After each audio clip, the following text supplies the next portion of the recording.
Most of this generation quits the second they get talked to. You did this wrong, or they get yelled at. It's so easy to be great nowadays because everybody else is, most people are weak. This is a softened generation. So if you have any mental toughness, any ability, if you have any fraction of self-discipline, the ability to not want to do it, but still do it. If you can get through to doing things that you hate to do, on the other side is greatness. What is it with our society?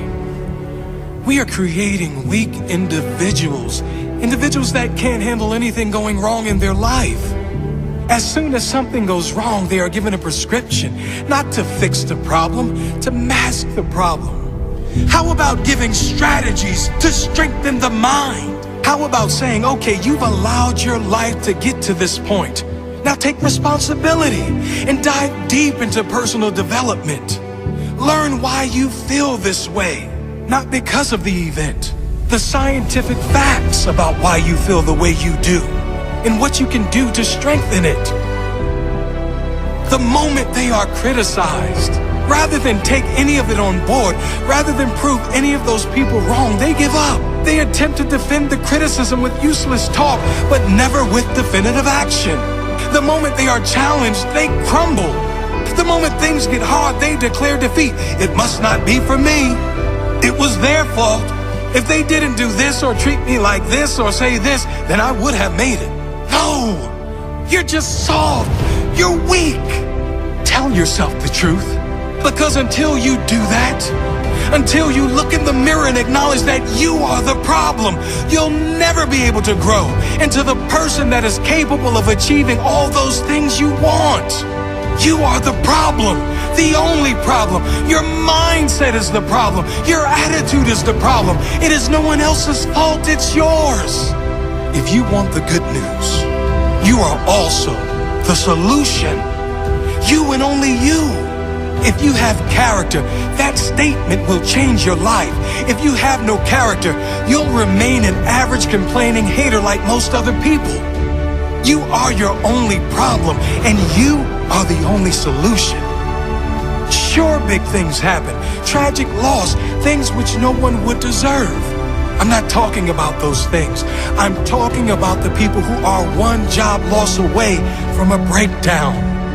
One relationship breakup away from depression. One argument ruins their entire week. Come on, people. This is not how to live. Even with the big stuff, if you have perspective, if you know who you are, if you really appreciate everything you do have and believe everything is as it should be, all of those big things can be handled much better. Knowing your loved one would want you to be happy and move on. Knowing that living in pain and holding on to resentment is letting that person who did you wrong win. But letting go and living your life, loving your life, that is you saying, I won. That is you saying, I will not allow you to own any piece of my mind and spirit. That is true courage and mental strength. And I'm not saying avoid pain. Pain, suffering, failures, they are all part of every single person's life. There's varying levels of pain for sure. Some suffer more than others, but we all suffer at some level. Some choose consciously or unconsciously to live in that pain, and some decide to move on. You deserve to move on. Mental strength comes from those struggles. It is formed from pain. It is increased when you refuse to give up at times when most others would. It grows when you keep going, when things seem impossible. It grows when you push one more time past what you thought was your limit. It grows with consistency. That is mental strength. Excuses are for weak individuals who have no heart.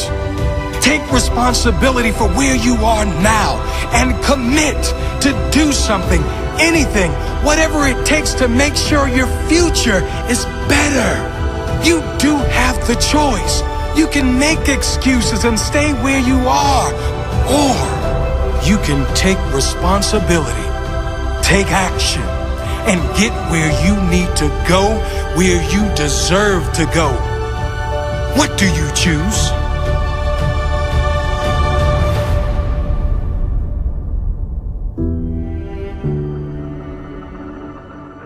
There are those of you who will never get to the next level in success or in your life because when you get to this point, you bend. It's simple. My man said it. You can do whatever you want to do. And you're not going to flip the switch at 30 years old and have the big house, nice cars, and a fat bank account just because you wished it. You got to put in the work now, and that work compounds and accumulates and puts you in a position to have that opportunity when you are of that age. So what did I do? I worked. I worked to such an extreme level that when I push you on work, I don't even ask you to do 50% of what I did. And your mama didn't like the fact that you were doing it. Your mama didn't understand, and you let your mama in your ear. Like it was your mama's dream.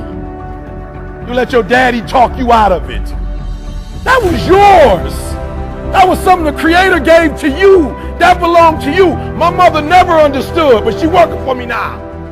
I didn't quit because people didn't understand. I worked harder. You've never done something before. You expect yourself to be awesome at it. You haven't done the work. You haven't put in the time. You haven't put in the study hours. And what I'm doing now, I was doing 20 years ago, and I have not been. I didn't break. So what? You don't understand how I do what I do. This is what I've been called to. And under no circumstances will I surrender. Under no circumstance will I quit. Somebody who succeeds. You want to be somebody who builds something. You want to be somebody who people write books about one day.